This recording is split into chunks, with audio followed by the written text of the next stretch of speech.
Eh bien, bonjour à tous. Bienvenue pour ce webinaire. Votre salarié va être parent, obligations et démarches dans le cadre de notre semaine Les rencontres extra avec nos différents partenaires. Je me présente, je suis Florence Guiton, je suis chargée de promotion des offres de services au sein de la Caisse d'assurance maladie de Loire-Atlantique. Je suis accompagnée de mes collègues Anaïs et Christelle que je vais laisser se présenter. Bonjour à tous, donc je suis Anaïs Rousseau, référente téléservice à la Caisse primaire d'assurance maladie de la Sarthe et ma mission c'est d'accompagner les employeurs et les assurés sur l'utilisation des téléservices. Bonjour, je suis Christelle Masson, je suis chargée de relations clients à la CARSAT des Pays de la Loire et donc je participe avec mes deux collègues à ce webinaire. Merci Anaïs et Christelle.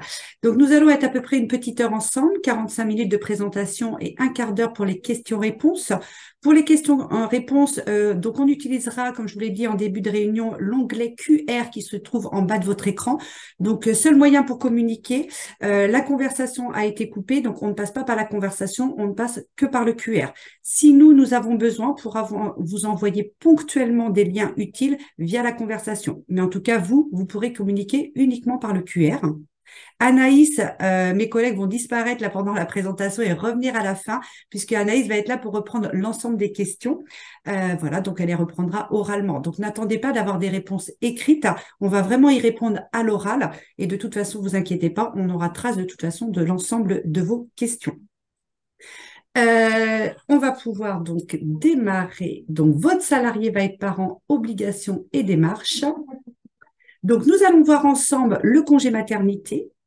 Nous allons voir ensemble le congé paternité et d'accueil de l'enfant. Il va y avoir un petit focus sur un nouveau téléservice via le compte entreprise qui est sorti tout récemment, le 28 septembre, donc tout récent. Donc, on va pouvoir commencer à en parler. Nous allons voir aussi le congé d'adoption avec des nouveautés depuis le 15 septembre 2023. Nous verrons ensemble les congés annexes et les situations particulières. Et ma collègue de la CARSAT, Christelle Masson, interviendra sur la parentalité et ses conséquences sur la retraite. Rassurez-vous, vous allez vous recevrez en fin de semaine, à la fin de cette semaine de rencontre extra, vous aurez à disposition, on vous mettra à disposition l'ensemble des supports et des replays. Donc, pas d'inquiétude là-dessus. Nous allons démarrer par le congé maternité. Donc, le congé maternité, on rappelle les conditions d'ouverture de droit du congé maternité. Une nouveauté, depuis le 20 août 2023, il faut désormais justifier de 6 mois d'immatriculation en tant qu'assuré social à la date présumée de l'accouchement. Auparavant, on était à 10 mois. Donc, sachez que ça, c'est tout récent. Donc, depuis le 20 août, qu'on soit sur un congé maternité, paternité et congé d'adoption, depuis le 20 août, désormais, c'est seulement 6 mois d'immatriculation. Le reste n'a pas changé. Activité à caractère dite standard, donc salarié, c'est aussi avoir travaillé au moins 150 heures au cours des 3 mois ou des 90 jours, ou avoir cotisé 1015 fois le montant du SMIC horaire sur les 6 mois qui précèdent le début de la grossesse.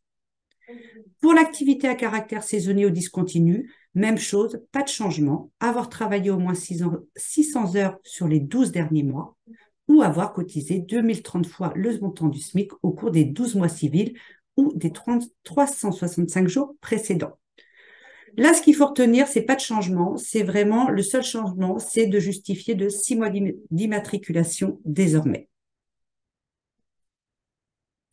Durée du congé maternité, pas de changement non plus là-dessus sur la durée. Si vous attendez un enfant, on est toujours sur une durée totale de 16 semaines. Vous attendez un enfant et vous avez déjà un enfant à charge, 16 semaines également. Vous attendez un enfant et vous avez déjà au moins 2 enfants à votre charge, on est à 26 semaines. Pour des jumeaux, 34 semaines. Et enfin, des triplés, plus 46 semaines. Pas de changement là-dessus sur la durée. Je pense quand même à rajouter le congé pathologique. Pour rappel, le congé pathologique est de 14 jours et que le médecin peut décider aussi en fonction de l'état de la future maman de scinder le congé. Voilà. En tout cas, il ne peut pas aller au-delà des 14 jours, le congé pathologique. Et ça, ce sont bien des jours qui se rajoutent. Point de vigilance sur la succession d'arrêt. Ça, c'est très important. Lorsque la situation de votre salarié engendre une succession d'arrêt de travail, il faut rester vigilant sur les déclarations à effectuer. Là, nous avons un exemple qu'on peut retrouver assez régulièrement chez la femme enceinte, c'est d'avoir un arrêt maladie suivi d'un congé pathologique. Pour rappel, un congé pathologique, pour nous, c'est un risque maternité. Puis, de nouveau, un arrêt maladie et un congé maternité. Donc là, déjà, vous voyez, on a 4 arrêts avec des risques différents. Donc déjà, on sait que ce sera du coup derrière 4 attestations de salaire, puisqu'on a des risques différents. Cependant, le dernier jour travaillé sera pour les 4 arrêts le même au 14 mai pour les 4 arrêts. Tout simplement, c'est qu'on n'a pas de reprise d'activité. Donc ici, vous avez donc 4 attestations de salaire à faire pour 4 risques différents avec un DJT, dernier jour travaillé, qui restera le même au 14 mai. Autre exemple, la salariée est en congé pathologique du 15 au 28 mai. Elle reprend son activité du 29 mai au 25 juin, puis part en congé maternité. Là, pour le coup, ce sera 2 attestations de salaire à faire, puisqu'on a un congé maternité, pour le coup, notre pathologique, c'est de la maternité, mais on a une reprise d'activité. Donc, 2 attestations de salaire avec 2 derniers jours travaillés différents, le premier au 14 mai et au deuxième au 25 juin, puisqu'entre deux, nous avons une reprise d'activité. Importance du dernier jour travaillé, qui pour nous vient déclencher la période de référence. Vos démarches en tant qu'employeur, je l'ai dit tout à l'heure, à chaque période et surtout pour chaque changement de risque, une attestation de salaire. Soit aujourd'hui, vous êtes déjà depuis votre logiciel de paie, donc c'est ce qu'on vous conseillera le plus, c'est de faire un signalement arrêt de travail en DSN pour venir nous signaler l'arrêt de travail. Voilà. Soit vous êtes sur l'ancien système, c'est-à-dire encore sur Net Entreprise. Dans ces cas-là, vous nous saisissez une attestation de salaire en ligne depuis Net Entreprise. Petit rappel aussi de vos démarches en tant qu'employeur. Si vous avez opté pour la DSN, c'est-à-dire que vous faites du signalement arrêt de travail en DSN, vous devez, et là on vous invite à nous indiquer la date de reprise à la date prévue. Donc ça, il faut nous le signaler dans la DSN mensuelle. Attention, on ne fait pas de nouveau signalement arrêt de travail, mais il faut juste nous indiquer dans la DSN mensuelle la date qui a été prévue de la reprise. Si par contre c'est une reprise de travail anticipée, là pour le coup, vous devez nous faire un nouveau signalement arrêt de travail pour nous informer de la reprise anticipée. Encore une fois, l'importance de l'attestation de salaire dans le cadre d'une reprise anticipée, c'est pour venir stopper les indemnités journalières au plus vite. Si vous êtes sur Net Entreprise, pour la date qui était prévue de reprise normale, il n'y a rien à effectuer quand vous êtes sur Net Entreprise. Par contre, même chose, si c'est une reprise anticipée, bien évidemment, vous devez nous refaire une attestation de salaire pour le motif reprise anticipée afin qu'on stoppe les indemnités journalières. Voilà. Donc ça, c'est la règle pour toute attestation de salaire. Voilà. Si vous êtes en signalement arrêt de travail en DSN, il faut nous signaler la date de reprise qui était prévue. Et dans les 2 cas, si c'est une reprise anticipée, il faut nous le signaler. Voilà pour le congé maternité. Donc, pas de grande nouveauté, si ce n'est, je vous l'ai dit, c'est les 6 mois désormais d'immatriculation en termes de conditions. Voilà, le reste est inchangé. Nous allons maintenant voir le congé paternité et d'accueil de l'enfant et faire un petit focus, notamment sur le nouveau téléservice via le compte entreprise. Les conditions d'ouverture, je l'ai dit tout à l'heure, ne changent pas. Les conditions d'ouverture, donc, sauf hormis le 20 août, le salarié doit justifier de 6 mois d'immatriculation. Donc, je l'ai dit tout à l'heure, au lieu de 10 mois. Le reste est inchangé. Il faut désormais, en activité standard, c'est pareil, avoir au moins travaillé 150 heures au cours des 3 mois ou des 90 jours. La même chose que tout à l'heure, avoir cotisé autrement 1015 fois le SMIC sur les 6 mois qui précèdent le dernier jour travaillé. Donc, la grosse nouveauté, encore une fois, c'est les 6 mois d'immatriculation depuis le mois d'août. Durée et point de départ. Le point de départ du congé se situe dès la naissance ou le premier jour ouvrable qui suit. C'est un rappel, toujours le point de départ, hein, naissance ou le premier jour ouvrable qui suit. Il peut être pris, pour rappel, soit en totalité, ou désormais, il peut être aussi pris en 2 fois ou même en 3 fois. La première période d'interruption du travail est de 7 jours minimum. 3 jours conventionnels employeur, on rappelle, suivi des 4 jours minimum assurance maladie. C'est-à-dire que nous, il y a une première période obligatoire minimum de 7 jours, d'accord? Après, le salarié peut décider de prendre dans la totalité de son congé. Ensuite, les secondes et troisième périodes, 5 jours minimum pour les autres périodes fractionnées. Donc, au minimum 7 jours pour la première période et les secondes et troisième périodes non obligatoires, au minimum 5 jours. Le dernier jour travaillé reste la veille des 4 jours de l'assurance maladie, mais on va y revenir un peu plus tard. Le dernier jour travaillé, une seule situation possible. Indiquer la veille de la période déclarée. Donc, on rappelle, vous avez les 3 jours employeurs suivis au minimum des 4 jours indemnisés par l'assurance maladie. Donc, le dernier jour travaillé, c'est bien la veille des 4 jours indemnisés par l'assurance maladie. Un exemple plus concret. Cet exemple est assez clair. On rappelle bien comment fonctionne le congé employeur qui est en jour ouvrable, donc tous les jours et hors dimanche et jours fériés. Alors que nous, assurance maladie, on est en jour calendaire, donc du lundi au dimanche. On donne un exemple, une naissance le jeudi.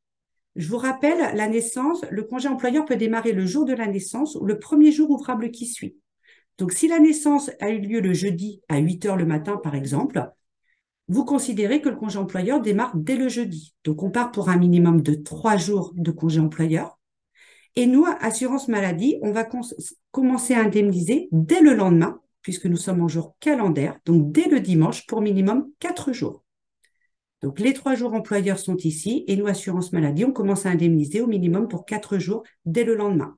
Donc, le dernier jour travaillé indiqué sera bien la veille. Si toujours naissance un jeudi, mais que la naissance a eu lieu par exemple à 20 heures le jeudi, l'employeur, vous pouvez décider de faire du coup démarrer dès le lendemain, donc premier jour ouvrable qui suit, soit le vendredi, pour un minimum de 3 jours, ce qui fera notre vendredi, samedi et lundi, puisque le dimanche ne rentre pas dedans. Et nous, assurance maladie, on interviendra dès le lendemain pour au minimum toujours 4 jours. Pour rappel, c'est le minimum. La personne peut prendre dans sa totalité le reste de son congé paternité. Mais au minimum 4 jours, donc un dernier jour travaillé, la veille, soit le 18. Donc tout ça, vous l'aurez. Vous inquiétez pas, vous aurez le support avec l'exemple. J'ai rappelé que la deuxième et troisième période, donc c'est une période, ces 2 secondes périodes et troisième sont non obligatoires. Par contre, si elles sont prises par le salarié, c'est au minimum 5 jours. Le dernier jour travaillé pour cette deuxième et troisième période, même chose. Le dernier jour travaillé indiqué, c'est la veille. Donc, la seconde période au minimum de 5 jours. Dernier jour travaillé la veille. Même chose s'il prend cette troisième période non obligatoire, toujours. Le dernier jour travaillé sera la veille.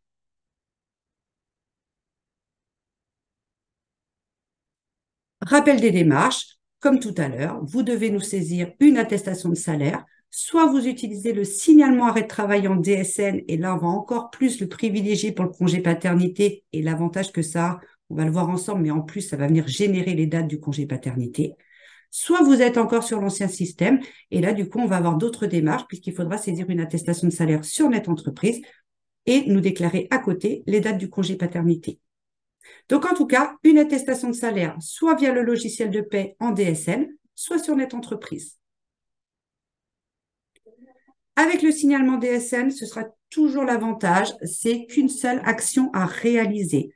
C'est simple, je rentre l'absence dans mon logiciel de paie. Donc, on rentre les dates de début et date de fin du congé paternité. Voilà. Vous le faites déjà désormais en maladie, donc rien ne vous empêche de le faire en paternité. Et l'avantage de le faire aujourd'hui en paternité, le signalement arrêt de travail en DSN, c'est qu'aujourd'hui, il vient non seulement générer à la fois l'attestation de salaire pour nous, assurance maladie, mais il vient aussi nous générer la période de fractionnement. Donc, si l'employeur décide de fractionner, bien sûr, en 3 périodes, eh bien, ce sera 3 signalements arrêt de travail, 3 signalements à nous faire. Sur ces 3 signalements, à chaque fois, ça viendra du coup nous signaler aussi la période de congé paternité. Donc, c'est beaucoup plus simple et beaucoup plus rapide. Pour ceux qui sont sur Net Entreprise, on a une nouveauté, effectivement, je vous en parlais au tout début, depuis le 28 septembre, c'est tout récent. Donc, quand on est sur Net Entreprise, aujourd'hui, sont réservées des situations, bien sûr, hors DSN. C'est aujourd'hui parce que vous n'avez pas le choix et que vous ne pouvez pas passer à la DSN. Donc, aujourd'hui, c'est toujours une saisie sur l'attestation de salaire. Donc, soit ce qu'on appelle le EFI, c'est un formulaire en ligne à compléter, soit c'est un fichier qui est déposé sur Net Entreprise, mais pour autant, ça reste une attestation de salaire en ligne. Il va falloir continuer à utiliser le service dépôt-FI pour les dossiers en cours. Aujourd'hui, si vous avez déjà des périodes qui ont été indemnisées avec le service dépôt-FI, il va falloir dans un premier temps continuer sur dépôt-FI. Par contre, s'il y a des nouvelles périodes aujourd'hui, c'est-à-dire qu'aujourd'hui un salarié pour lequel aucune période n'a déjà été indemnisée, là, vous allez pouvoir utiliser le nouveau téléservice via le compte entreprise. C'est très important pour ça. À terme, le nouveau téléservice via le compte entreprise, à terme, il est fait pour remplacer dépôt-FI. Voilà. Mais il va durer, du coup, le téléservice va à peu près durer encore dépôt-FI sur 6 mois, puisque aujourd'hui, vous l'avez compris, tout ce qui est dossier en cours, il va falloir continuer avec dépôt-FI. Donc, les deux services vont être un peu à cheval pendant une durée de 6 mois. Et en tout cas, à terme, on ne passera plus que par le compte entreprise. Donc, s'il y a des dossiers en cours, ça c'est important, rendez-vous sur dépôt-FI pour les dossiers partiellement indemnisés. Ça, c'est très important. Donc, un dossier qui a déjà été indemnisé, au minimum, une période a déjà été indemnisée sur dépôt-FI, il faut continuer avec dépôt-FI. Si vous avez aussi envoyé des listes, pour autant envoyées via dépôt-FI, qui n'ont pas tout à fait encore été en totalité indemnisées, pour autant, il faudra continuer sur les prochaines périodes à utiliser dépôt-FI. Donc, vous l'aurez compris, le nouveau téléservice, il est vraiment pour ceux dont il n'y a eu aucune période déjà d'indemnisée pour le congé paternité. Ça, c'est très important. Pour accéder au nouveau téléservice via le compte entreprise et pouvoir désormais, donc sur un tout nouveau dossier, nous déclarer des dates de congé paternité, il faut le compte entreprise. Je ne sais pas si parmi vous aujourd'hui, vous avez tous activé le compte entreprise, mais c'est toujours un rappel qu'on vous fait depuis plusieurs mois maintenant. L'importance du compte entreprise, on l'a dit, l'objectif à terme de cette nouvelle pastille, on va dire, sur Net Entreprise, c'est qu'à terme, vous y retrouvez tous les téléservices de l'assurance maladie. Voilà, c'est-à-dire qu'aujourd'hui, déjà, on en a quelques-unes qui sont déjà regroupées. On retrouve l'attestation de salaire en ligne, on retrouve la déclaration accident de travail. Aujourd'hui, bientôt, vous allez retrouver le compte AT-MP. Vous pouvez désormais déposer vos pièces justificatives. Donc voilà, l'idée vraiment de cette déclaration, c'est de tout y retrouver. Si vous ne l'avez pas encore activé, c'est important de le faire parce que ce n'est pas comme le service dépôt-FI, vous ne l'avez pas par défaut. Il faut absolument que l'administrateur, et là j'insiste, seul l'administrateur peut activer le compte entreprise. Donc il faut que l'administrateur, il aille, je fais un petit rappel, dans son menu personnalisé, qu'il aille dans l'onglet Gestion et gérer les déclarations. À partir de là, il faut qu'il y ait déjà accès à l'attestation de salaire, que le déclarant ait déjà accès à l'attestation de salaire pour le versement des IJ et activer le compte entreprise. Une fois qu'il a fait des démarches, il accède au service dès le lendemain. Donc vraiment, vraiment l'importance d'activer le compte entreprise, voilà, pour pouvoir désormais accéder aussi au nouveau téléservice pour déposer ses dates de fractionnement. Donc là, encore une fois, vous recevrez le support. Donc vous aurez, pour ceux qui ne l'auraient pas encore fait, importance d'activer le compte entreprise. D'ores et déjà, c'est très, très important de le faire puisque je vous ai dit, à terme, l'idée, c'est de retrouver l'ensemble de vos pièces. Et puis, pour rappel aussi, c'est par ce biais-là désormais que vous devez déposer vos pièces justificatives liées aux attestations de salaire. Là aussi, encore une fois, un canal unique et sécurisé qui va venir envoyer les pièces directement, l'avantage maintenant, à la caisse de rattachement du salarié. Une fois qu'on a activé le compte entreprise, vous retrouvez dans le menu latéral gauche, vous voyez, je vous parlais tout à l'heure, voilà comment on peut aujourd'hui déclarer un accident de travail et ajouter des réserves. Vous avez directement aussi la saisie d'une attestation de salaire en ligne et désormais suivre les dossiers des indemnités journalières. Donc, vous retrouvez le raccourci directement aussi en vous connectant depuis votre compte entreprise.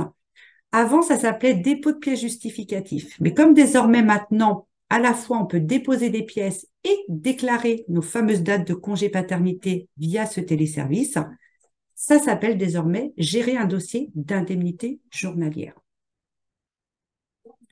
Donc, je rappelle, nous sommes sur Net Entreprise. Je suis employeur et vous n'utilisez pas la DSN, uniquement pour les personnes qui n'utilisent pas la DSN et qui sont encore à saisir des attestations de salaire sur Net Entreprise.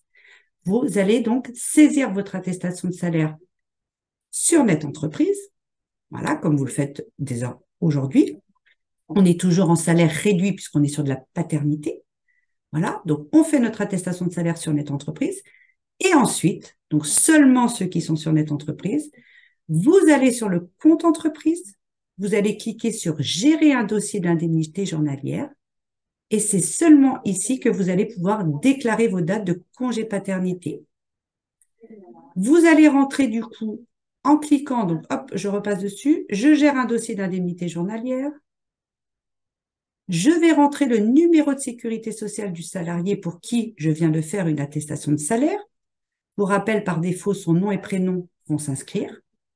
Vous allez indiquer la nature de l'absence, le dernier jour travaillé et l'origine de l'attestation de salaire. Je vais vous mettre en plus gros pour que vous voyez. Voilà, c'est ça qui va venir déclencher du coup cette fameuse question. Souhaitez-vous déclarer des périodes de fractionnement du congé paternité? Donc, dès lors que vous saisissez sur Net Entreprise une attestation de salaire, dans le compte entreprise, on coche la nature de l'absence paternité, on indique le dernier jour travaillé, et là, on indique issu d'une saisie Net Entreprise. Et là, du coup, vont apparaître, souhaitez-vous déclarer les périodes de fractionnement du congé paternité? Un rappel, si vous saisissez une attestation, un signalement arrêt de travail en DSN, on ne saisit pas de période via le compte entreprise. Juste pour rappel, c'est le remplacement de dépôt-FI. À terme, c'est ça. C'est vraiment, je vous ai dit, dépôt-FI reste en attendant de continuer à indemniser toutes les périodes pour déjà démarrer à être indemnisées. Mais à terme, l'utilisation du téléservice via le compte entreprise, toujours uniquement pour ceux qui sont sur Net Entreprise. L'objectif pour nous, c'est de faciliter. On a testé des POFI, on l'a testé pendant une bonne année. Voilà, vous l'avez vu comme nous. Ce n'est pas concluant puisqu'on a eu beaucoup de rejets avec des problèmes de format. On avait bien conscience que c'était compliqué. Des fichiers au format CSV, des colonnes à bien respecter, il fallait pas d'accent. Bon, beaucoup de contraintes qui fait que derrière, eh ben, on avait beaucoup de rejets aussi parce que les fichiers n'étaient pas au bon format. Voilà. Donc vraiment, cette solution, beaucoup plus simple et plus rapide, a été faite pour vraiment, du coup, faciliter l'envoi des pièces, enfin en tout cas des dates du congé paternité. Mais encore une fois, c'est une nouveauté. Pour ceux qui sont en DSN, privilégiez la DSN. Vous l'avez vu, un signalement arrêt de travail en DSN, ça vient générer automatiquement l'attestation de salaire et les dates de congé paternité. Donc, ça reste encore plus simple. Donc voilà pour vous présenter un petit peu le nouveau téléservice. Donc c'est ici qu'on va vous demander de déclarer vos dates de congé paternité. Pour en savoir plus, je n'irai pas au-delà parce qu'on a d'autres thématiques à voir. Voilà, nous avons rendez-vous dans nos prochains webinaires. Ma collègue Anaïs va vous envoyer via la conversation des liens. Vous allez pouvoir déjà vous inscrire. On organise déjà 3 webinaires prochainement uniquement sur ce nouveau téléservice via le compte entreprise pour déposer les dates du congé paternité. Donc, on propose le mardi 16 novembre, le jeudi 23 novembre à 10 h et le mardi 5 décembre à 14 h. Voilà. Donc là, vous allez pouvoir vous inscrire. En tout cas, n'hésitez pas dès maintenant. Vous avez déjà accès à ce nouveau téléservice. Donc, vous pouvez aussi aller le regarder déjà dans un premier temps. Voilà, pour les personnes, encore une fois, dont on n'a encore déclaré, ou en tout cas indemnisé, aucune période via des POFI. Voilà, donc 3 webinaires, donc vous inquiétez pas, encore une fois, vous recevrez le support et vous pourrez vous inscrire directement en cliquant sur les liens, sur la date qui vous intéresse. Toujours via le compte entreprise, je l'ai dit tout à l'heure, envoi de l'acte de naissance, encore une fois, ce n'est pas une obligation, c'est vrai que c'est de la responsabilité normalement du salarié de nous le transmettre. Maintenant, on vous invite toujours à le faire afin de gagner du temps aussi. Donc, vous n'êtes pas obligé, mais en tout cas, vous pouvez toujours continuer à nous le déposer via le compte entreprise. Donc, même chose que tout à l'heure, je vous ai dit que maintenant, ça s'appelait gérer un dossier d'indemnité journalière, voilà, parce que ça comprend et le dépôt des dates de fractionnement et déposer des pièces justificatives si besoin. Donc, hop, on clique dessus, on rentre toujours nos éléments de notre salarié, de l'absence. Je donne toujours l'exemple ici de mon paternité. Donc, ici, pour les personnes qui sont sur Net Entreprise, ils auront de toute façon la phrase pour savoir s'ils veulent déclarer toujours des périodes de congé paternité. Mais pour tout le monde, derrière, vous aurez toujours aussi la liste des justificatifs qui sont acceptés via le téléservice compte entreprise. Donc, c'est par ici, vous pouvez déposer vos pièces. Pour rappel, on est toujours sur que du format PDF qui est accepté et maximum 5 MO. Voilà. Donc là, je vous ai remis en gros, mais vous voyez, hein, donc on a toujours par ce biais-là, du coup, la possibilité de déposer des pièces. Attention, le compte entreprise n'est pas un service de réclamation. On est vraiment là juste pour déposer des pièces liées à des attestations de salaire qui ont été déposées.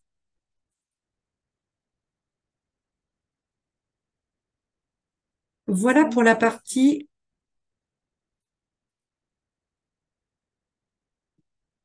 congé paternité. Nous allons enchaîner avec le congé d'adoption.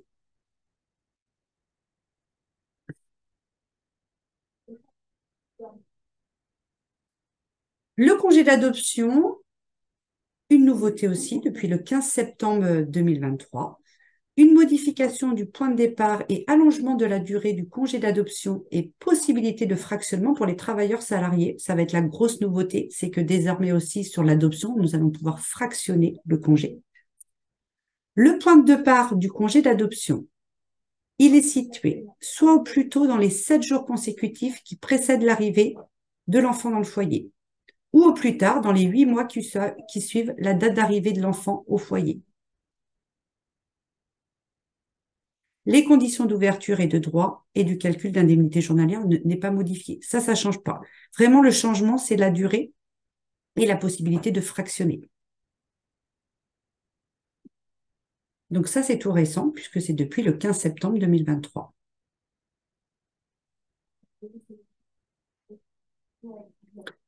L'allongement de la durée du congé d'adoption, il est présenté. Ça n'a pas changé. L'adoptant seul, s'il est seul à prendre le congé d'adoption, eh ben, pour un enfant, on est toujours à 16 semaines. Un enfant portant à 3 ou plus le nombre d'enfants dont vous ou votre foyer à la charge, c'est 18 semaines. Ça n'a pas changé. Et une adoption de plusieurs enfants, c'est 22 semaines. Ce qui change, c'est si le congé est partagé dans le couple. À ces 16 semaines, 18 et 22 semaines, vont s'ajouter donc 25 jours pour l'adoption d'un enfant, ou si c'est l'adoption d'un enfant, mais que ça va porter à 3 ou plus le nombre d'enfants à charge. Voilà, donc c'est 25 jours supplémentaires. Adoption de plusieurs enfants, ce sera désormais 32 jours supplémentaires. Donc c'est ça la grosse nouveauté, c'est d'avoir plus de jours si on se partage le congé d'adoption.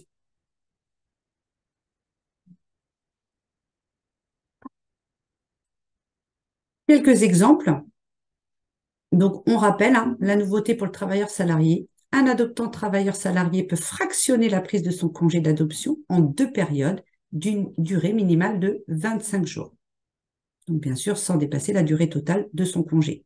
Donc, c'est ça la nouveauté, c'est de pouvoir fractionner en 2 fois. Et s'il est partagé, c'est d'avoir 25 jours supplémentaires. 2 exemples. Voilà. Première période, je suis un seul parent qui prend l'ensemble du congé d'adoption. Toujours au minimum, je dois prendre une période de 25 jours. Donc, il est possible de prendre la première période de 25 jours et une seconde période à 87 jours. On retrouve bien l'ensemble de ces 112 jours. Si le congé d'adoption est partagé, c'est 25 jours plus 87 jours. Et le second parent peut prendre une période toujours au minimum de 25 jours. Et on a bien notre total de 137 jours.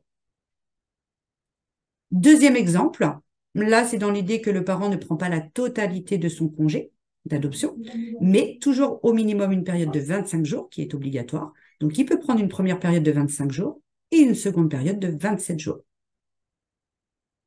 Si le congé est partagé, toujours au minimum une période de 25 jours et une seconde de 50 jours pour le premier parent. Et le second parent peut prendre une période de 25 jours et une seconde à 37 jours.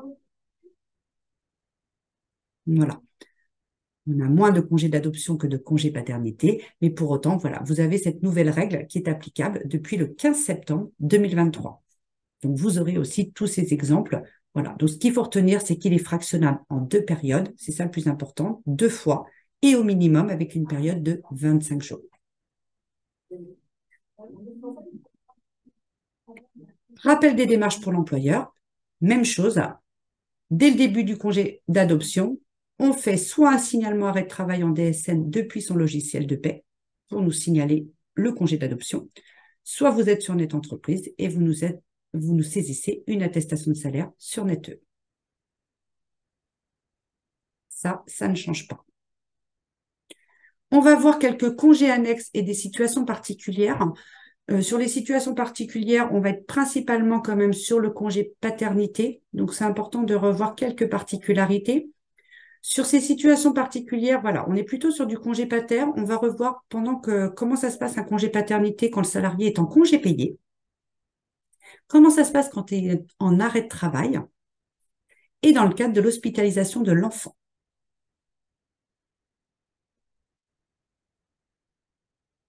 Comment ça se passe quand le salarié est en congé payé et qu'il y a la naissance de l'enfant? Eh bien, c'est la seule fois, et ça c'est important, où les congés vont passer en premier, donc vont primer sur la paternité, qui donc, elle, va être décalée. Je m'explique. Le salarié est ici en congé payé. La naissance intervient en plein dans ses congés payés. Eh bien, c'est la seule fois où on va accepter de décaler du coup le congé employeur à la fin des congés payés. Donc, décaler du coup le congé employeur de 3 jours et du coup enchaîner avec les 4 jours indemnisés par l'assurance maladie. Donc, c'est le seul cas quand vous avez un salarié qui est en congé payé, si la naissance intervient pendant les congés payés, c'est la seule fois où on pourra décaler le congé employeur et donc les 4 jours aussi indemnisés par l'assurance maladie, puisque vous savez que c'est une période de minimum de 7 jours. Donc, exceptionnellement, elle est décalée.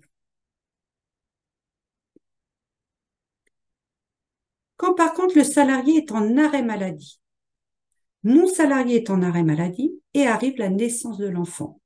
Et bien là, pour coup, c'est la paternité d'abord.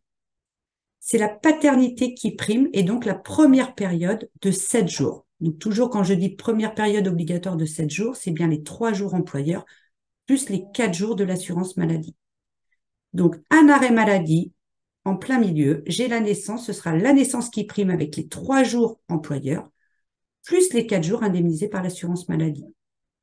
Ensuite, le salarié va revoir son médecin. Il est tout à fait possible pour lui de se remettre en arrêt maladie s'il y a nécessité d'être en arrêt maladie. Donc ça, c'est à voir avec son propre médecin. Voilà. Soit il prend le reste de son congé paternité, soit il peut effectivement revoir son médecin et repartir en maladie si ça nécessite. De toute façon, pour rappel, le reste de son congé paternité, il a 6 mois pour le prendre, puisqu'il a 6 mois à partir de la naissance de l'enfant pour prendre la totalité de son congé paternité. D'accord. Donc, il peut tout à fait effectivement repartir en maladie s'il en ressent le besoin. Sinon, il peut aussi enchaîner avec la totalité de son congé paternité. Donc, arrêt de travail, c'est la paternité qui prime.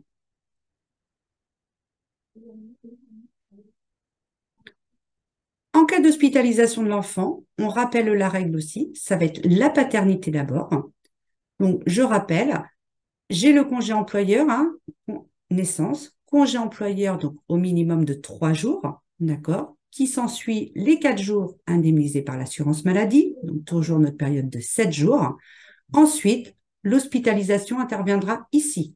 Donc, paternité et les 7 jours obligatoires en premier, l'hospitalisation de l'enfant jusqu'à 30 jours maximum. Je rappelle que c'est un délai de 30 jours maximum.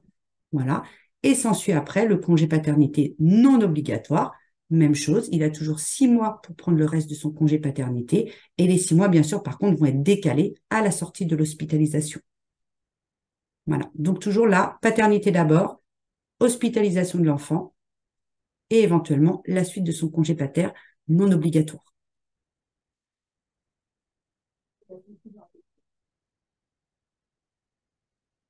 Pour en savoir plus, retrouvez-nous donc sur les prochains webinaires cette semaine. On va enchaîner, on n'a pas terminé. On va faire ensemble tout à l'heure un petit sondage. Mais j'enchaîne avec aussi cet après-midi pour information. Vous avez plus d'informations sur comment accompagner vos salariés dans leur démarche administrative. Le jeudi 19 octobre à 15h30, j'accompagne mon salarié face aux aléas de la vie.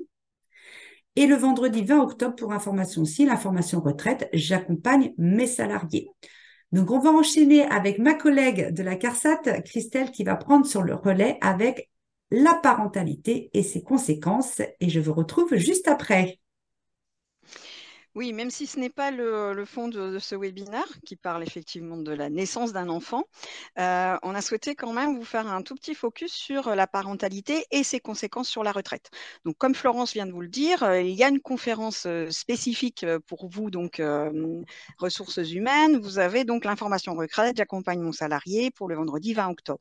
Donc, n'hésitez pas à vous y inscrire. Effectivement, là, je vais pas forcément, c'est pas le thème aujourd'hui, donc je vais pas forcément répondre à des questions sur ce sujet-là.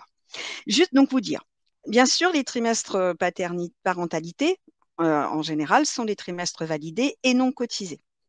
Les trimestres de maternité sont de toute façon attribués à la mère biologique.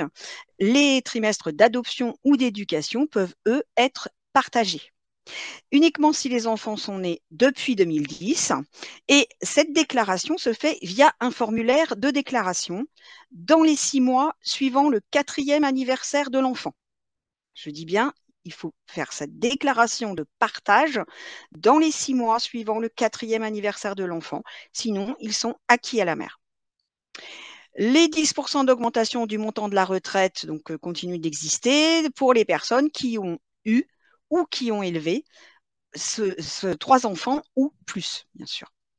Ce qui est nouveau, eh bien, c'est la surcote parentale. Vous en avez peut-être entendu parler. Donc, cette surcote parentale a 3 conditions. La première, il faut avoir acquis un trimestre parentalité, c'est-à-dire soit maternité, soit éducation, soit adoption, soit un trimestre pour enfants handicapés, soit congé parental. Il faut avoir au moins 63 ans et avoir acquis le nombre de trimestres requis à 63 ans. Chaque trimestre cotisé, donc au-delà de 63 ans, va augmenter de 1,25 le montant de votre retraite avec un maximum de 5%. Donc voilà ce qu'est la surcote parentale. Je te redonne la parole, Florence. Merci, Christelle. Avant de reprendre l'ensemble de vos questions, on va effectuer un tout petit sondage pour vérifier que ce qu'on vous a présenté ce matin, si tout le monde a bien retenu les informations. Donc, je vais lancer un petit sondage. On est bien au niveau timing, donc on va essayer de pas non plus perdre. Alors, je vais lancer, vous allez pouvoir y répondre directement. Alors, est-ce que ça apparaît bien? Donc, petite question, conditions d'ouverture. Est-ce que vous avez retenu quelles sont les nouvelles conditions d'ouverture de droit du congé maternité, paternité et d'adoption de l'enfant? Je vais démarrer en présentant la réunion, la nouveauté depuis le 20 août de cette année.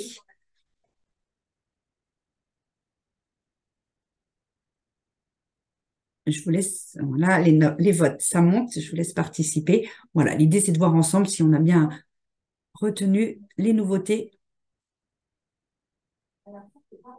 Alors, je ne vois que ça ne bouge plus trop. Alors, ça ne bouge plus, donc je vais pouvoir mettre... Ah, ça bouge encore un petit peu. Allez-y, je vous en prie. Donc, est-ce qu'on est à 10 mois d'immatriculation, 6 mois ou 12 mois d'immatriculation? Ça ne bouge plus, donc je vais mettre fin au sondage et partager les résultats. Bravo, vous l'avez compris, effectivement, désormais, c'est 6 mois. Et pour rappel, auparavant, avant le 20 août de cette année, on était encore à 10 mois. C'était la condition, 10 mois d'immatriculation. Désormais, c'est 6 mois. Donc, bravo à vous. Alors, je lance la deuxième question. Le dernier jour travaillé, toujours très important dans le cadre d'un congé paternité. Dans le cadre d'un congé pater, quelle est la date du dernier jour de travail à indiquer pour la première période? Voilà, ça c'est une règle qu'on répète depuis des années maintenant, on va le dire, voilà, mais vraiment l'importance du point de départ pour nous, effectivement, est-ce que c'est les 4 jours, la veille des 4 jours indemnisés par l'assurance maladie, ou est-ce que c'est la veille des 3 jours employeurs? Date du dernier jour travaillé. Alors, on a du 80-20, donc j'ai la bonne réponse qui se dégage. Je vous laisse continuer, allez-y, je vous en prie. Ça bouge encore un peu au niveau des résultats. Alors, notre dernier jour travaillé, est-ce qu'il est la veille des 4 jours indemnisés par l'assurance maladie ou est-ce qu'il est la veille des 3 jours employeurs? Donc, qui dit 3 jours employeurs, c'est le congé de naissance employeur, hein, je précise. Alors, je vais mettre fin, ça bouge plus au niveau des votes. Alors, je vais mettre fin au sondage et vous partager les résultats. Alors oui, bravo à 76%, mais j'ai quand même encore 24%. Donc la bonne réponse, effectivement, c'est bien la veille des 4 jours indemnisés par l'assurance maladie. Hein. Je sais que ce terme dernier jour travaillé est un peu mal, voilà, c'est pas un bon mot aujourd'hui, puisqu'effectivement, vous allez me dire il n'a pas travaillé. Pour autant, c'est toujours la veille qu'il faut retenir. Et nous, on commence à indemniser sur ces 4 jours. Donc, surtout pas nous mettre la veille des 3 jours employeurs. Sinon, nous, assurance maladie, on va payer à tort 3 jours supplémentaires. Donc, à un moment donné, ça va bloquer. Nous, assurance maladie, on n'indemnisera jamais plus que 25 jours au total. Donc là, si vous mettez la veille des 3 jours employeurs, eh ben, nous, on va venir payer 4 jours plus 3 jours. Donc, ce qui était important à retenir, c'est bien que nous, le dernier jour travaillé, c'est la veille des 4 jours indemnisés par l'assurance maladie.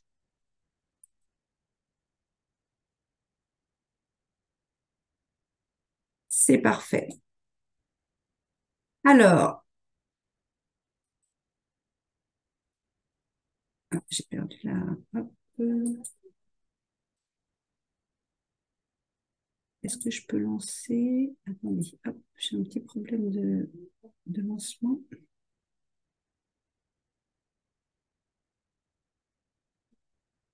Alors, excusez-moi, je change mon cours. Est-ce qu'il y a le sondage? Alors,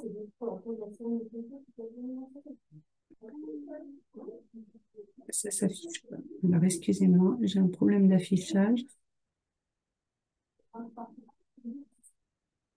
Excusez-moi, j'ai un problème sur le lancement.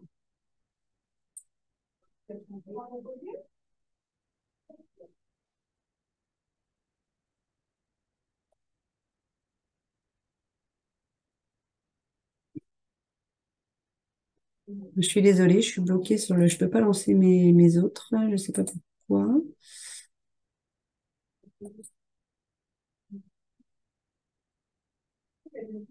Bon, eh ben, j'irai pas au-delà parce que j'arrive pas à vous lancer le sondage. Je suis désolée, je ne sais pas pourquoi. Anaïs, peux-tu essayer, toi, de prendre la main sur mon... Tu peux essayer de prendre la main sur mon sondage ou pas? Oui, je vais essayer. Il veut pas se lancer, alors je ne sais pas pourquoi, excusez-moi. On va pas perdre de temps, sinon on va enchaîner avec les questions. T'as accès au sondage? Non, j'ai pas l'accès non plus. Non. Non, il fallait être... voilà. Bon, bah tant pis, écoutez, on va pas perdre, je suis désolée. J'arrive pas à lancer, donc je vais pas me bloquer. On va enchaîner directement, du coup, c'est pas grave. Avec les questions, on a eu des questions, du coup, Anaïs? Je t'invite à revenir. Oui, alors, hop, je serai active. Excusez-moi pour le contretemps. Du coup, on n'ira pas. Bon, il y avait 2 autres petites questions, donc c'est pas bien grave. Euh, mais comme j'arrive pas à lancer, on va pas bloquer. On va prendre le temps, du coup, pour les questions. Oui, alors on a recensé plusieurs questions. Donc déjà, on peut peut-être reprendre celles qui ont été posées avant le webinaire. Alors on a eu des interrogations, par exemple, si nous sommes dans la fonction publique hospitalière, sommes-nous concernés? Oui, Florence, est-ce que alors tu ça, peux... j'avais déjà apporté une réponse à la personne par mail. Oui, D'accord. alors uniquement pour les contractuels et uniquement pour les moins de 28 heures, uniquement pour les salariés auxquels l'assurance maladie paye des indemnités journalières. Voilà, donc On a eu également la subrogation est-elle obligatoire? Donc, pour répondre à cette non. question, non. Tout dépend en fait de la convention au niveau de votre, en tant qu'employeur, qu'est-ce que vous appliquez ou non. Y aura-t-il un replay? Donc, en effet, on a déjà répondu à cette question. Vous aurez prochainement le replay. Et le Euh, support. Et le support, tout à fait. Est-ce que le salarié doit toujours fournir le formulaire de demande de congé paternité avec les périodes de prise? Ben oui, ça, en effet. Alors, vous, en effet, en tant qu'employeur, vous devez faire soit une attestation de salaire via la DSN, soit en effet transmettre, comme on a dit avec le nouveau logiciel, le nouveau téléservice par compte entreprise. Sinon, en effet, le salarié doit quand même vous transmettre le formulaire de demande de congé paternité avec les dates qu'il souhaite prendre. Il est Voilà. censé, je mets en complément, Anaïs, il est censé Oui. vous prévenir normalement un mois à l'avance. Voilà. C'est pareil. Normalement, ça se fait par écrit. Après, voilà, c'est d'un commun accord entre vous et votre Mm, salarié. Mais voilà, normalement, les choses normalement devraient être faites par écrit et au moins vous prévenir un mois à l'avance des dates qu'il va prendre. mm. Autre question, donc là, durant le webinaire, on a eu plusieurs petites questions. Première, le congé pathologique peut-il être pris après le congé maternité? C'est une des salariées qui aurait dit cette information. Donc pour répondre à cette question, cette période n'étant pas obligatoire, puisque c'est le médecin qui décide de prescrire un congé pathologique, cette période ne peut donc pas être portée après le congé maternité. C'est bien avant et que sur demande du médecin. Autre question, en cas d'enchaînement jour pathologique, congé payé, congé maternité, quel DGT faut-il déclarer? Donc ce sera bien le dernier jour des congés payés. En effet, si ça s'enchaîne constamment et qu'il y a une période entre-temps où elle doit être soit au travail, soit en congé payé, c'est Je bien ce peux dernier revenir. jour de travail. Je peux Oui, revenir si tu veux revenir sur la oui, ce serait première peut-être diapo. plus Ouais, simple je en vais effet, revenir si puisque effectivement. comme il y a des exemples, Exactement, ça va être plus concret pour vous. Hein, on l'a présenté au tout début. Hop, hop, hop, je suis désolée, mon diaporama est un petit peu long. Tac, tac, tac. Voilà, le congé. Voilà, donc là, l'exemple que vous donne Anaïs, un enchaînement d'arrêt maladie, donc voilà. congé pathologique, on répète, hein, pour nous, pathologique, c'est de la maternité. Mm, Arrêt maladie, congé maternité. Donc là, quatre attestations différentes, quatre risques différentes, avec un même dernier jour travaillé, car il n'y a pas de reprise d'activité entre les deux. c'est ça. Contrairement à ici, Voilà. Reprise d'activité qui peut justement aussi être pris en compte comme comme congé payé, hein. Donc réellement, DJT, si oui. par exemple votre congé maternité démarre au 26 juin, mais qu'elle est en congé avant, donc du 29 mai au 25 juin, c'est le 25 juin qui sera le dernier jour de travail. Autre question, quelle démarche doit effectuer le salarié auprès de l'employeur pour sa maternité? Donc d'une, c'est de prévenir son employeur, transmettre les dates de congé prévues par l'assurance maladie, donc ça c'est un tableau qu'ils reçoivent directement, ainsi que la déclaration de grossesse par contre qui sera à transmettre à l'assurance maladie et à la CAF pour la partie assurée. Comment calcule-t-on alors quand on est en jour ouvré?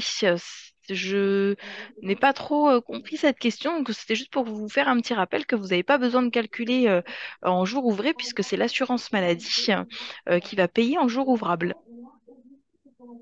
C'était pourquoi la question? C'était par rapport à quoi? Alors je ne sais pas, j'ai pas eu de détails. Peut-être que D'accord. je vais Du coup, je me avoir. permettais de me remettre sur le congé pater parce que c'est là qu'à un moment donné, on est en jour ouvrable, hors dimanche et jour férié et jour calendaire, dans le cadre de l'assurance maladie. Donc là, je ne sais pas si c'est dans cette question.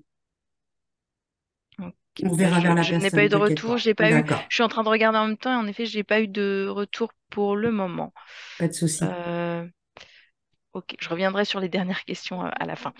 Euh, Autre question, donc si un salarié prend son congé paternité par période de 5 jours, cela engendre autant d'attestations de salaire. Donc pareil, la période, elle est fractionnable uniquement en 3 fois, mais en effet, vous devez faire une attestation de salaire pour chaque période. Est-ce trop tard pour déclarer un congé paternité? Peut-on faire une régule? Alors là, normalement, c'est pareil, je ne sais pas dans quel contexte ça se situe, à savoir que la déclaration du congé paternité doit être faite dès que vous en avez connaissance. Donc c'est à ce moment-là que vous nous envoyez une attestation de salaire. Il y a toujours possibilité de faire une régularisation si vous vous êtes trompé, par exemple, dans l'attestation. Par exemple, si vous êtes passé par DSN, de faire une annule et remplace. Autre question, dans le cadre d'un congé d'adoption, quelles sont les démarches que le salarié doit effectuer de son côté à destination de la CPM et à destination de l'employeur? Florence, est-ce que tu peux apporter une réponse sur cette Le congé partie? d'adoption, et ça va être pareil, ça va être vu avec son employeur, hein, donc il devra l'informer. Pour moi, c'est la même règle que le congé de paternité, à peu près un mois avant. Voilà. Alors dans l'idéal, c'est par écrit. Maintenant, si voilà, de commun accord avec votre salarié, vous mettez d'accord, il est censé quand même vous prévenir avant sur son congé d'adoption avec les dates. Et donc effectivement, je reviens dessus. La nouveauté, où je vous ai dit désormais, c'est fractionnable. Voilà, il est fractionnable en 2 périodes, voilà, avec un minimum de 25 jours. Donc, effectivement, c'est important. Il y a un nombre de jours conséquent derrière un congé d'adoption. Donc, effectivement, il faut prévenir son employeur en amont, bien sûr. Autre question, si notre salarié est en arrêt lié à un accident de travail lors de la naissance d'un enfant, est-ce le congé paternité qui prime aussi? Donc, Oui, pour moi, c'est la même règle voilà, qu'un arrêt maladie. On reprend exactement la même chose. c'est la première période qui Ouais. prime, que ce soit dans le cadre d'une maladie ou d'un AT, la première période uniquement. Donc, on dit première période, c'est les 3 jours employeurs plus les 4 jours assurance maladie au minimum, donc les 7 jours qui sont obligatoires. Après, il aura possibilité, pareil, de reprendre, de voir avec son médecin, de reprendre son arrêt maladie et de prendre éventuellement plus tard, c'est sa seconde et troisième période, effectivement. Donc, la paternité prime, hein. Autre question, faut-il refaire une attestation de salaire en cas de congé paternité en cours d'arrêt maladie pour la deuxième partie de l'arrêt maladie? Donc j'ai mis que vous pouvez refaire une attestation justement, en effet, avec le même dernier jour de travail et indiquer par contre le changement de risque. Puisque s'il est d'une part en congé paternité, ça va être au risque donc maternité et enfin paternité, et si il est en arrêt maladie par la suite, ce sera au risque maladie. On va faire une attestation. Oui, exactement. Dans le cas d'un congé paternité en arrêt maladie, si la date de fin de l'arrêt initial dépasse les dates du congé paternité, est-ce que le salarié doit obligatoirement fournir un nouvel arrêt initial ou est-ce que l'arrêt antérieur reste toujours valable? Donc pour moi, s'il dépasse l'arrêt, de toute façon, le salarié sera obligé de prendre, comme on disait, la première période, c'est-à-dire les 3 jours employeurs, plus les 4 jours accolés au niveau de l'assurance maladie. Il pourra ensuite reprendre son congé maladie s'il n'a pas terminé son congé maladie, son arrêt maladie. Par contre, s'il est terminé, bah, ce sera en effet à voir avec son médecin s'il est apte ou pas à reprendre le travail. Autre question, en amont du congé maternité, pouvez-vous me faire un rappel du ou des documents que le salarié doit fournir à son employeur?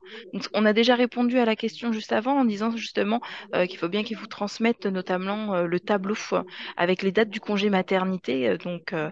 C'est simplement cette partie-là puisque les autres documents sont à fournir à la caisse d'allocation familiale et l'assurance maladie.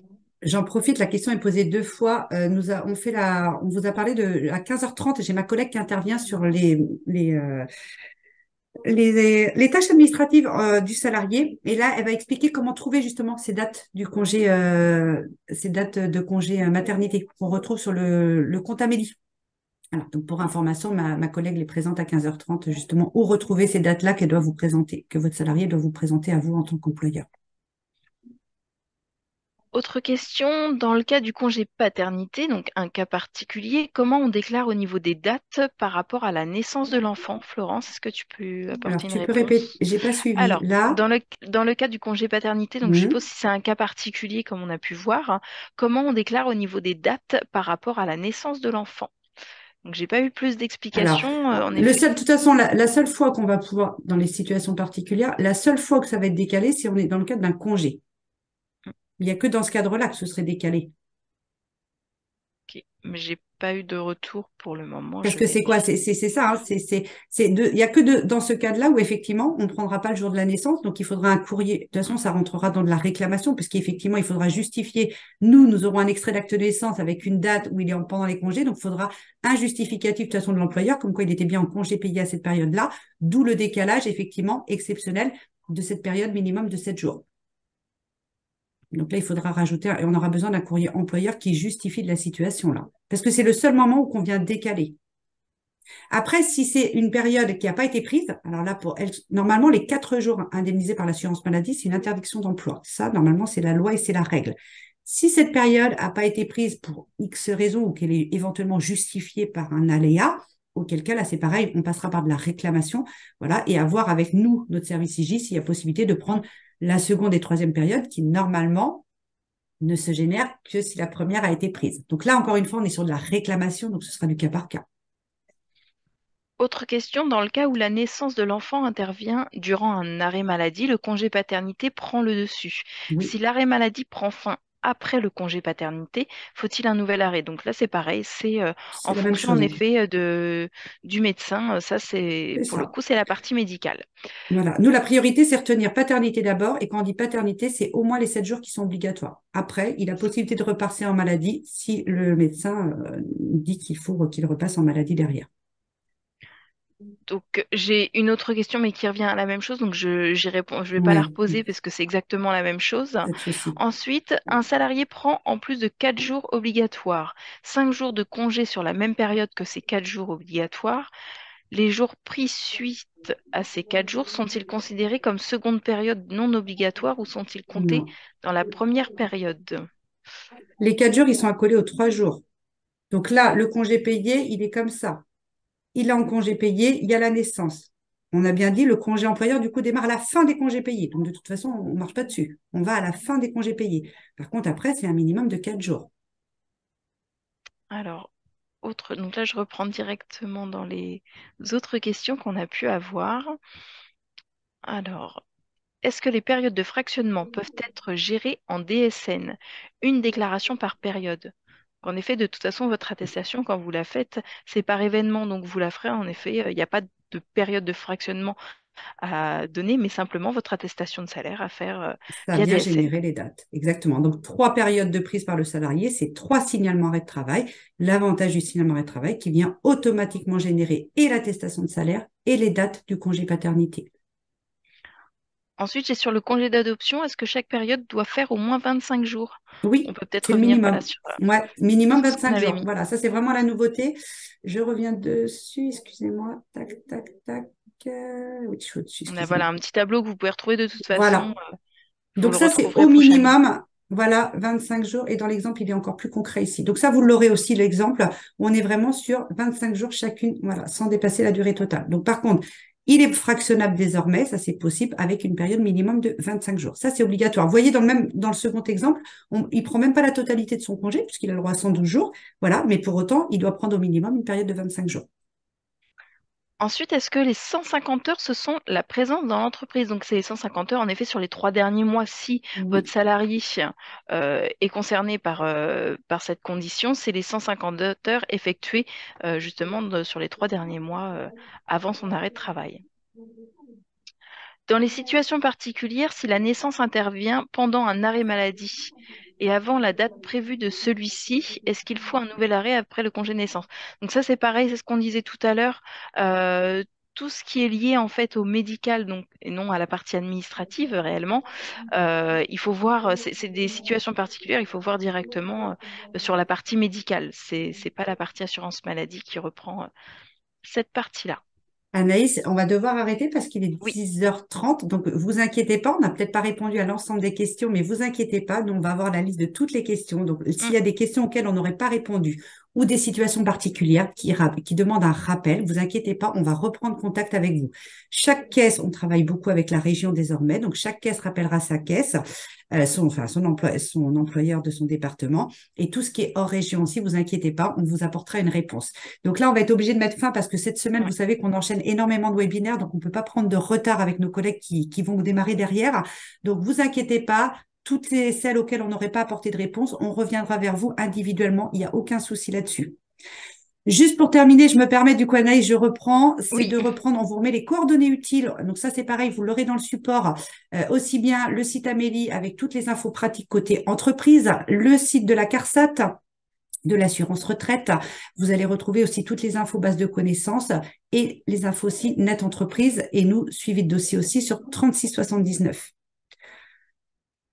On va aussi vous demander, c'est important pour nous, est-ce que vous pouvez, alors Anaïs va vous l'envoyer aussi via la conversation, ce petit QR code, si vous pouvez le prendre en photo directement, là, normalement, je vous invite à le faire. Nous avons testé, cela fonctionne bien. On le prend en photo depuis votre écran. Voilà. Et si vous pouvez répondre, il y a deux petites questions très importantes pour nous. Votre avis compte pour nous, toujours dans l'objectif de mieux répondre à vos attentes, voilà, de pouvoir nous améliorer si besoin. Donc vraiment, si vous pouvez scanner ce petit QR code, éventuellement, si vous n'arrivez pas à le scanner, Anaïs vous l'envoie via la Je rebondis conversation. justement sur cette J'en partie. prie. La conversation, je ne peux pas justement transmettre le lien. Je vais essayer de le transmettre par un commentaire. Donc, ne vous inquiétez pas si j'ai pas répondu à votre question directement. C'est juste pour que vous ayez bien tous un accès au lien. Voilà. En tout cas, si vous prenez autrement en photo avec le QR code, ça fonctionne. Donc, je vous invite. On arrive sur la fin. On ne va pas déborder parce qu'on sait que nos collègues enchaînent. Merci à vous. Merci pour votre attention. Donc, encore une fois, rassurez-vous, hein, vous allez recevoir prochainement, du coup, un mail qui renverra, du coup, vers l'ensemble des supports de cette semaine, hein, parce qu'on est quand même toute une semaine. Ça, c'est vraiment une première pour nous, un événement vers chez nous sur les régions Pays de la Loire. Voilà, ces rencontres extra. Donc, vous allez avoir un mail de remerciement qui vous enverra vers l'ensemble des supports qu'on va présenter cette semaine et via l'ensemble des replays. Donc, merci à vous, bonne continuation, bon webinaire cette semaine et à très bientôt. Merci beaucoup. Au revoir. Merci, au revoir. Merci à tous. Au revoir. Au revoir, merci.